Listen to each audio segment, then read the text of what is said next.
À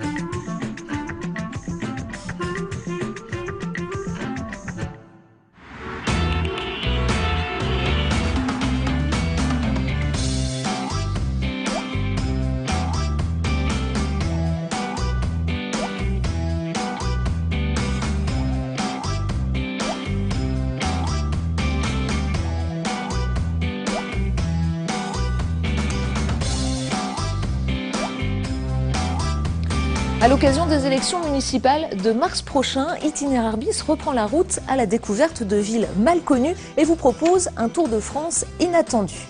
On y vient pour ses vestiges gallo-romains, ses corridas, son festival de photos, mais d'ici 5 ans, on viendra peut-être à Arles pour son musée d'art contemporain. La capitale de la Camargue a fait le pari du tourisme et de la culture, un pari audacieux dans une ancienne ville ouvrière. Pour commencer, place au grand témoin de cette émission et pas n'importe lequel. Il s'appelle Luc Long, il déniche des trésors au fond du Rhône. En 2007, il a repêché un buste de César.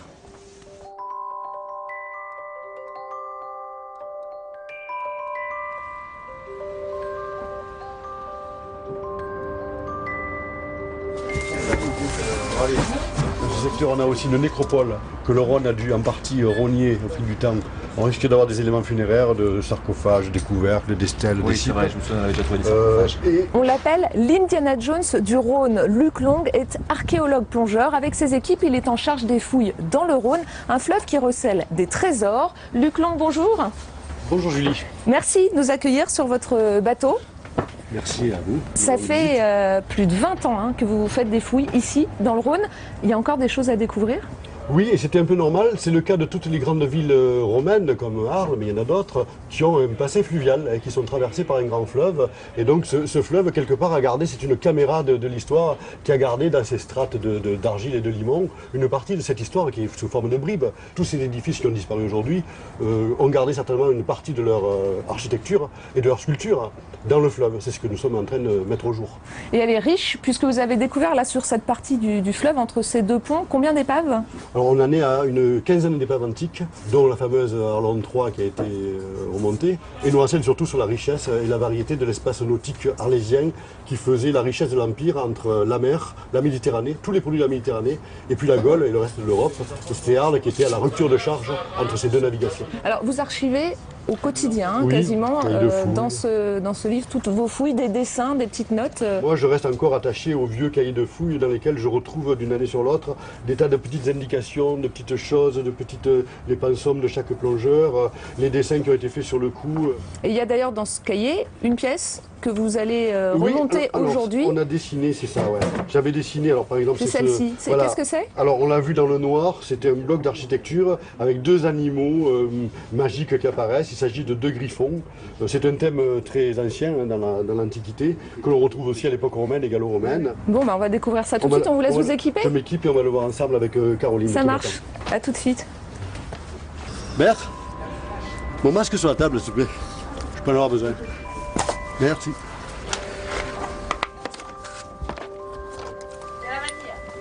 Elle y est.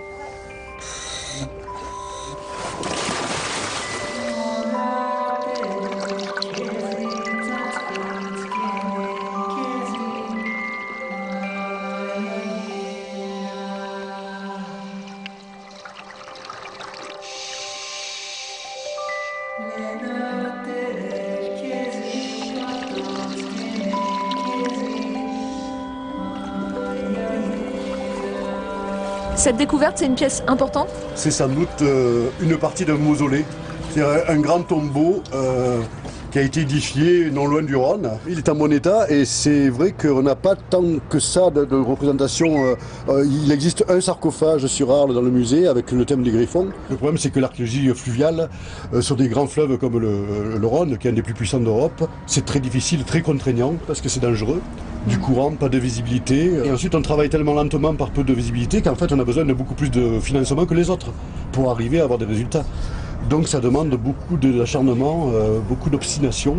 Et moi, avant de trouver le portrait de César, j'ai travaillé 20 ans dans le Rhône, pratiquement 20 ans, avec des enfants de la céramique qui m'intéressaient certes, mais qui n'intéressaient pas grand monde en dehors de moi et de quelques équipes d'archéologues.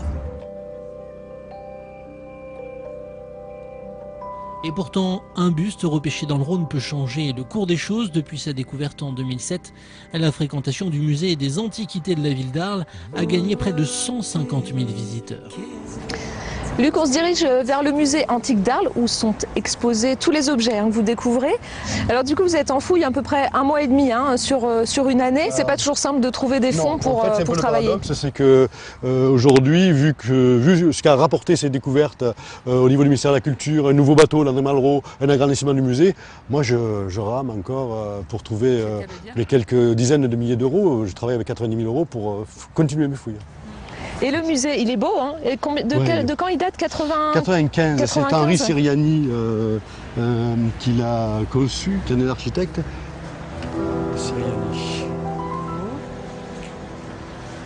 Luc, c'est ici, dans ce musée départemental Arles Antique, que les objets que vous sortez du Rhône arrivent. C'est ici même qu'on trouve la pièce la plus emblématique, et vous la connaissez bien puisque c'est vous qui l'avez découverte. C'est un buste. Avec votre équipe, ouais. Le buste de Jules César. Jules César lui-même, et il y en a peu dans le monde.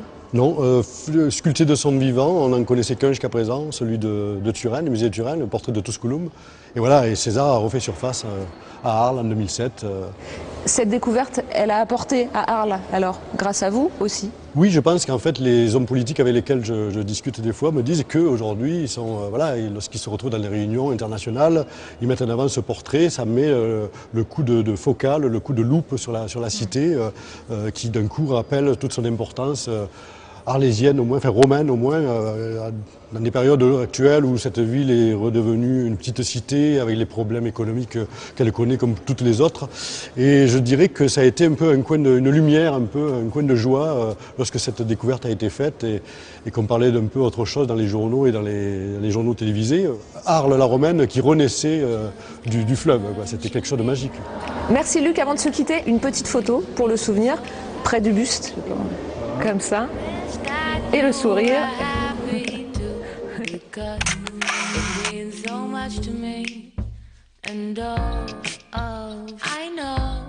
Arles, pour le visiteur, c'est donc avant tout une ville romaine, un théâtre, des thermes et des arènes récemment rénovés, le tout inscrit au patrimoine mondial de l'UNESCO. Mais les 54 000 Arlésiens doivent également la renommer de leur cité aux rencontres photographiques qui ont lieu chaque année. Créé il y a près de 45 ans par un certain Lucien Clergue, dont l'œuvre photographique a su saisir l'âme de la ville. Robert Doisneau, Bouba, Willy Ronis, il appartient au cercle fermé des grands photographes. Nous sommes dans l'atelier de Lucien Clergue. Anne Clergue, bonjour. Bonjour. Merci de nous accueillir dans l'antre de votre père. C'est un lieu important ? C'est un lieu très important puisque c'est son lieu de travail, c'est là où se trouve toute son œuvre. Il faut savoir que Lucien Clergue il va avoir 80 ans l'année prochaine, il a fait 800 000 photos dans sa vie. En fait, il va faire des nus très tôt, jusqu'à aujourd'hui. Donc ces photos sont toutes là. Donc c'est vrai que c'est un peu une caverne d'Ali Baba. Il y a des négatifs, des diapos, des tirages modernes, des tirages vintage. Il y a la chambre noire, c'est ici que tous les tirages noirs et blancs sont faits.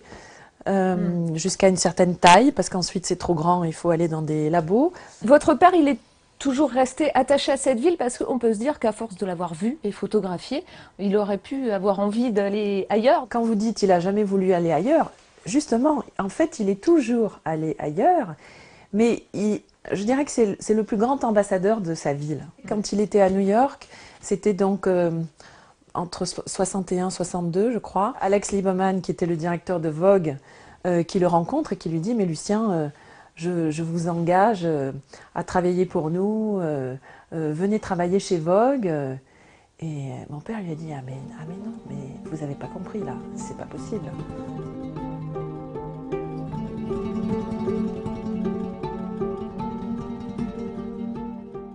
Moi, je pense qu'il est investi d'une mission, réellement, c'est-à-dire faire connaître sa ville d'Arles. Il habitait au départ à La Roquette, et La Roquette à Arles, c'était le quartier des Gitans.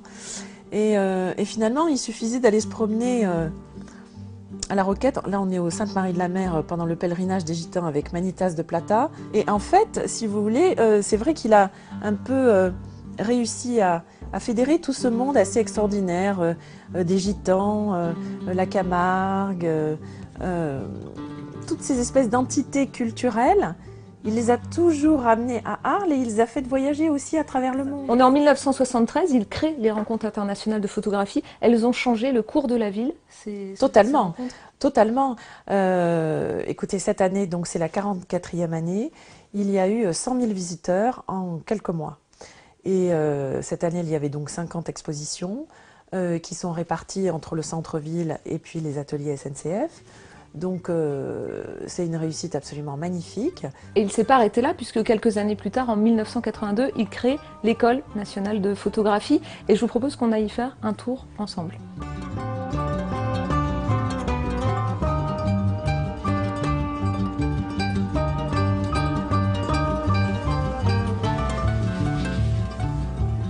Cette ville, elle s'est transformée, Anne, ces dernières années. La vie qu'il y avait dans les quartiers a changé? Oui et non. Je dirais que Arles s'est transformé, Arles se transforme tout le temps, mais d'une façon assez douce en fait. Alors bien sûr, le quartier de la Roquette, près du Rhône, s'est beaucoup développé. C'est devenu un peu le quartier bobo. Ici, nous sommes à l'Auture, qui est la partie la plus haute de la ville, qui est, comment dirais-je, c'est le quartier le plus beau pour moi parce que c'est là où il y a les arènes, le théâtre antique, il y a de l'espace. On rentre dans cette école? Avec joie. L'hôtel Quiqueran de Beaujeu, encore un hôtel particulier du 18e. Bonjour. Bonjour. Rémi Fenzi, je ne vous présente pas Anne Clergue. On se connaît depuis longtemps. Vous êtes le directeur de cette École nationale supérieure de la photographie. Lucien Clergue a contribué à créer ces rencontres internationales de photographie. Cette école, sans ces deux lieux, la ville Arles n'aurait pas été la même? Non, il n'y a pas d'équivalent école publique dont la mission prioritaire est de former des photographes auteurs. Voilà. De fait, la photographie s'étant tellement bien installée dans la ville, fait que Arles est aujourd'hui reconnue comme étant en quelque sorte la capitale de la photographie. Dans l'Hexagone, ça paraît tout à fait aller de soi. Je ne suis pas loin de penser que ça pourrait bien être la capitale européenne de la photographie et par certains égards la capitale du monde aussi.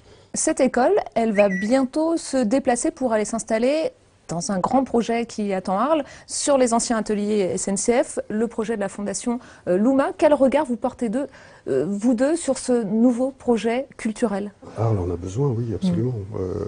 Et ça montre aussi que Arles est toujours en développement. Et ça, c'est très important, la notion de développement, la notion aussi d'inaugurer de nouvelles pratiques de la photographie, puisqu'on y arrive. Pour ne pas rester endormi. Évidemment. Et ça, dans ce contexte-là, effectivement, c'est très favorable. Merci beaucoup à vous deux de nous avoir accueillis ici. Et avant de vous quitter, je vais vous demander un petit service, une photo. Et je suis désolée, je vais la prendre avec un téléphone. J'espère que vous ne m'en voudrez pas. Si. Je vais vous placer là. Vous êtes clic-clac. On l'a vu, Arles dispose d'un patrimoine exceptionnel. Avec plus d'1,5 million de curieux chaque année, la ville a fait le pari du développement touristique et culturel. Nous sommes dans les anciens ateliers SNCF, un site industriel qui devrait accueillir d'ici 5 ans la fondation Luma, un projet qui n'est pas sans rappeler le Guggenheim de Bilbao. 56 mètres de haut, 12 000 blocs d'acier et d'inox, voilà à quoi devrait ressembler la tour Gehry, du nom de son architecte américain. Un musée d'art contemporain au cœur d'une ville antique, financé par une fondation privée. 100 millions d'euros pour faire revivre un site ouvrier où plus de 1000 personnes ont travaillé jadis. Des salles d'exposition, des résidences d'artistes. Fin du chantier prévu pour 2017, une bouffée d'air attendue dans une ville où le taux de chômage frôle les 16% dans certains quartiers défavorisés de la ville.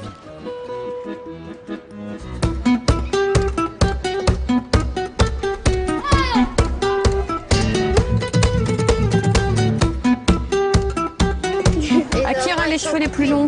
Aujourd'hui, on va à l'atelier jardin. On va continuer les plantations qu'on a commencé la semaine dernière. Allez, on y va.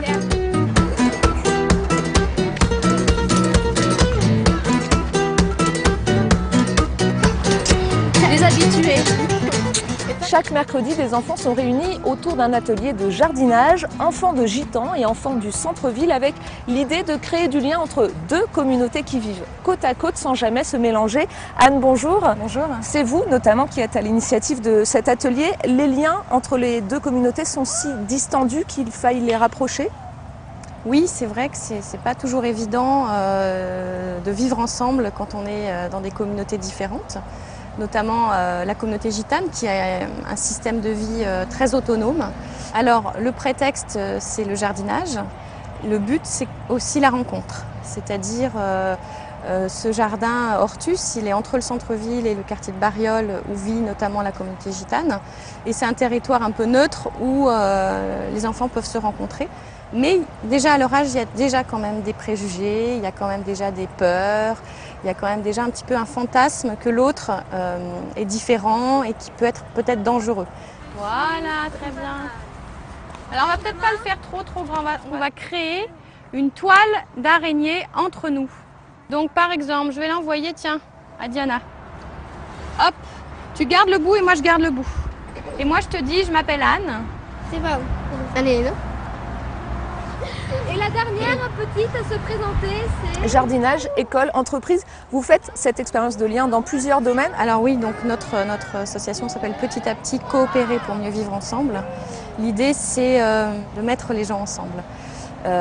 Parce qu'on s'est rendu compte qu'on pouvait parler des heures sur un problème entre professionnels, mais si on n'était pas avec les personnes concernées par le problème, ça ne faisait pas avancer le problème. Qu'est-ce qu'il faut faire alors? Une fois que tu as ta feuille, qu'est-ce que tu fais avec? Avant de la coller dans le cahier, qu'est-ce qu'il faut reconnaître? Tu sens? Est-ce que tu trouves que c'est pas ça? Un petit peu. Tu leur fais sentir? Moi je peux sentir aussi. Ça c'est la menthe, tu vois? Ça sent le jambon. Ça sent le jambon. Ils ont l'habitude d'être ensemble, donc c'est pas facile d'aller de les mélanger.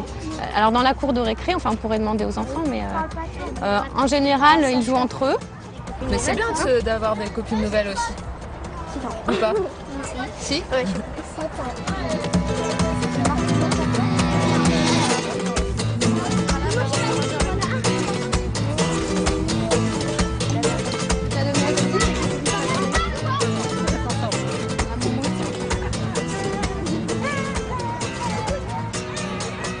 Là, on arrive dans un petit village. On est où? Expliquez. On est au quai des Platanes. Donc c'est un quartier qui a été créé il y a une dizaine d'années spécifiquement pour la communauté gitane qui vivait en caravane de façon sédentaire juste à côté. Bon, je vous emmène chez Bernadette. Une voisine. Une voisine, voilà. Exactement. Qui habite juste ici. Maman d'un des enfants de l'atelier. Hein. Voilà. Oui. Bonjour. Vous voulez vous asseoir? Merci, avec plaisir. Vous voulez boire quelque chose? Oh, ça va, c'est gentil, merci. Bernadette, est-ce que vous avez le sentiment d'être bien intégrée dans cette ville d'Arles où vous vivez depuis longtemps? Oui. Oui? Oui. Bon, ça fait quand même... je crois que ça fait quand même 20 ans hein, qu'on est à Arles. Oui, depuis, bon, on connaît la plupart des magasins, la plupart des gens, il y en a beaucoup qu'on connaît. Alors, il y a les Roms, les Gitans, les gens du voyage. On fait souvent le mélange entre toutes les communautés. Vous souffrez, vous, de cet amalgame? Oui, parce que quand on dit les Gitans, ils nous mélangent à tous. Ils nous mélangent à tous. Qu'en fait, on n'est pas tous pareils. Il y a des Gitans qui sont catalans, comme nous. Il y a des Gitans qui sont hongrois. Il y a des Gitans espagnols. Il y en a qui foutent plus le bordel que d'autres. Et on nous compare pareil.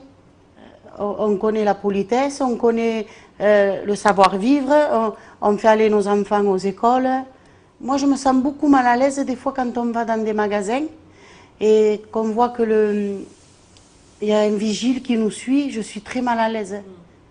Qu'en fait, on n'est pas habitué à voler, nous.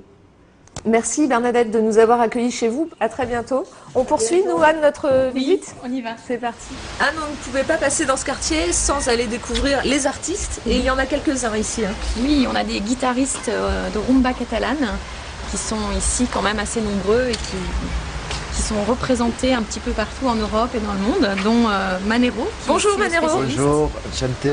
Ben, ici, voilà, on se présente, on va dire, dans le nid de gitans, c'est-à-dire qu'ici, on est tous en famille.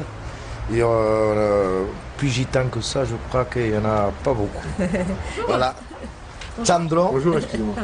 C'est mon fils, Nino Bayardo, arrière-petit-fils de Manitas de Plata. Et un cousin à moi aussi qui joue de la musique avec nous.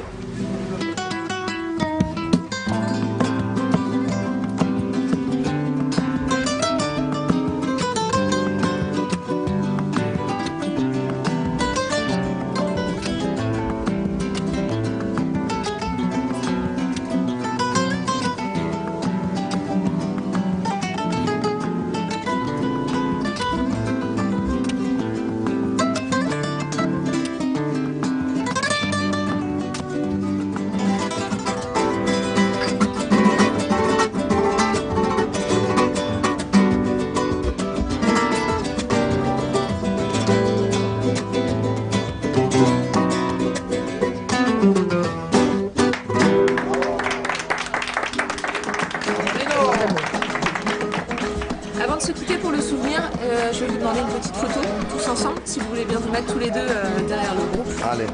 Voilà, mettez-vous là si vous voulez.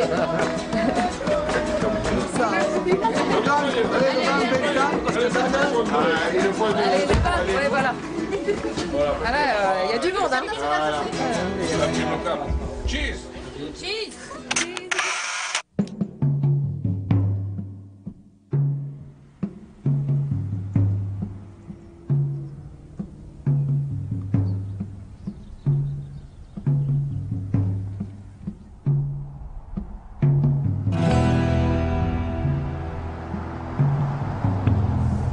Je quitte le centre-ville, direction la Camargue arlésienne. Nous avons maintenant rendez-vous avec Jean-Claude Blanc, manadier et riziculteur.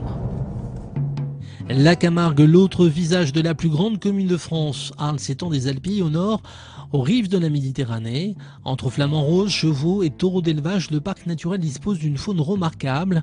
Des paysages modelés par l'activité humaine. Outre le sel, on y produit du riz depuis près de 60 ans, mais l'agriculture peine aujourd'hui à subsister.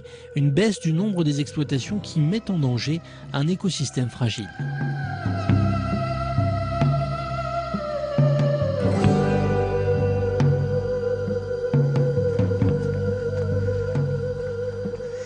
Bonjour Jean-Claude. Bonjour, comment allez-vous? Bien, et vous? Très bien, merci. Merci de nous accueillir sur cette exploitation, votre exploitation familiale de 500 hectares. Oui. Une manade dans la plus pure tradition camarguaise où vous mêlez élevage et culture. On fait essentiellement du riz, bien sûr, qui est la culture principale de Camargue. On fait du blé, on a des prairies et des luzernes. Et nous avons aussi un élevage de taureaux camarguais, donc qui sont destinés aux jeux taurins qui se pratiquent sur la région, c'est-à-dire à la course camarguaise. Alors je crois que c'est en ce moment la pleine époque de la récolte du riz. Je vous propose qu'on aille faire un tour ensemble. Eh bien, volontiers. On y va. Allez, je vous suis. Hop, merci. Le pick-up incontournable ici. Ah, c'est la voiture fonctionnelle pour la Camargue. Jean-Claude, cette Camargue, c'est vraiment une parenthèse géographique dans un territoire qui est très construit. Oui, tout à fait. Si vous prenez du sud de l'Italie jusqu'au sud de l'Espagne, le bord de mer, tout est construit, tout est urbanisé. Vous avez uniquement la Camargue qui n'est pas construite. Donc,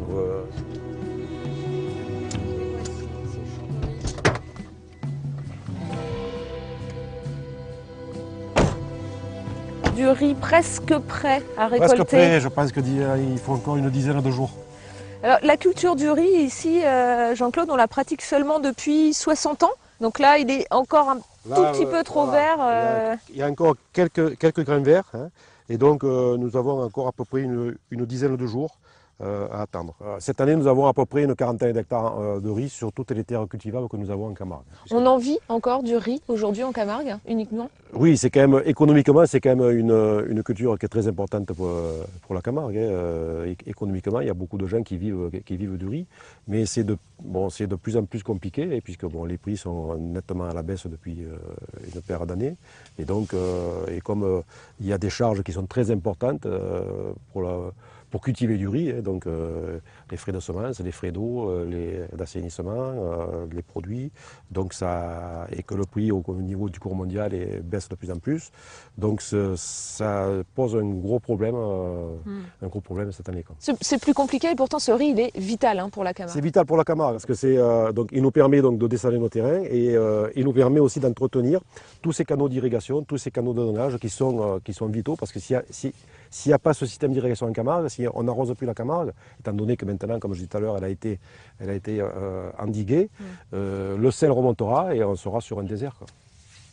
Alors il y a ce riz et il y a aussi pour vous l'élevage qui est important. Je vous propose qu'on aille voir ensemble ces animaux. Eh bien, très bien, on ira.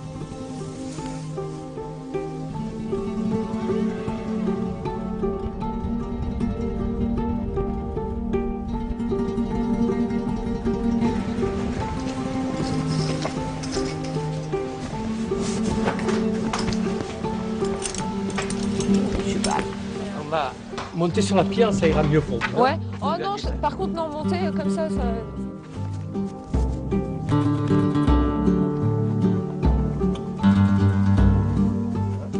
Voilà, les taureaux, vous les voyez, ils ne sont pas très loin.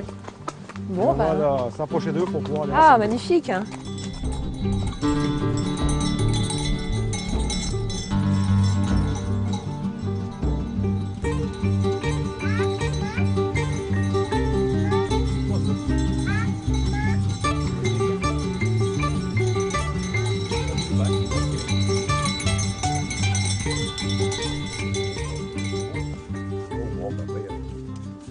Jean-Claude, les taureaux camarguais, vous en possédez combien sur cette exploitation? Alors, sur l'exploitation, on a un élevage de bovins d'environ 230 têtes, qui sont élevés en extensif, donc qui sont dehors tout au long de l'année, qui ne mangent uniquement que de l'herbe, hormis les mois d'hiver où là, on apporte un complément de fourrage donc, qui est produit sur l'exploitation.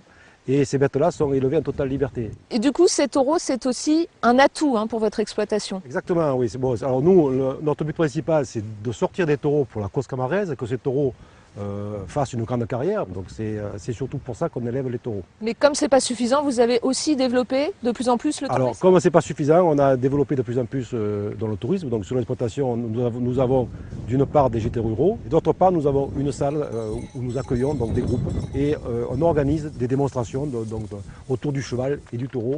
On leur explique un petit peu nos traditions, la Camargue, et ils voient un petit peu de visu comment nous travaillons à cheval dans le bétail. Vous imaginez quoi, vous, pour l'avenir de cette région, de cette ville?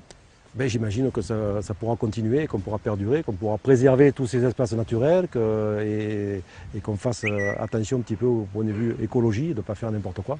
Merci beaucoup Jean-Claude. Avant de se quitter, je vais vous demander un petit service, ou du moins un petit sourire pour une photo souvenir.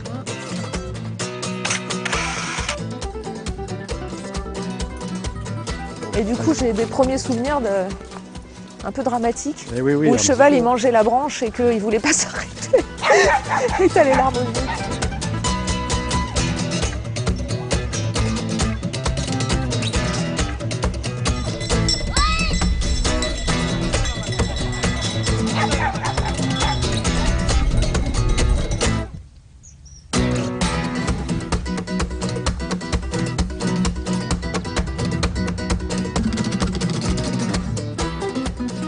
On ne pouvait pas terminer cette émission sans vous montrer l'autre visage de la Camargue. Je vous quitte sur ces images de l'étang de Vaccarès. J'espère que cette émission vous aura donné envie de découvrir cette ville d'Arles en pleine métamorphose.